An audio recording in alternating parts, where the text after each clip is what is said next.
Musulmon odam millatchilik qilmasligi kerak. Mana deyarli 100% tojiksizlar. Men o'zbekman. Nima bo'pti? Nima bo'pti? Savol sizga. Dadamiz bitta odam alayhissalom. Onamiz bitta Havo onamiz. Allohimiz bitta, dinimiz bitta, kitobimiz Qur'on bitta, payg'ambarimiz bitta, qiblamiz bitta. Nima bo'pti millat? Qirg'iz, qozoq, tojik, o'zbek nima qizig'i bor?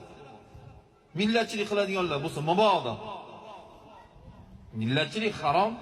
Millatni yomoni bo'lmaydi, odamni yomoni bo'ladi. Qaysi millatda yomon yo'q? Top bering. Shuna arabni yomon top beraman, tan berasiz. Qaysi millatda yaxshi yo'q? Mana Xitoy yo Yapon deganda biz boshqacha tushunamiz. Yig'lab namoz o'qiydigan Xitoylar bor. Bunga nima deysiz? Millatni yomoni bo'lmaydi, odamni yomoni bo'ladi. Odamni yaxshisi bo'ladi. Shuning uchun Alisher Navoiy bobomiz bunga ta'rif berib aytganlarki, odam bordir, odamlarning naqshidir, odam bordir, hayvon undan yaxshidir deganlar. Bu nima degani? Odob, axloq, farosat, yaxshilik, saxiylik, to'g'rilik, halollik, adolat va chiroyli sifatlari bilan bu inson farqi yo'q kim bo'lsin. U odamlarning naqshidir.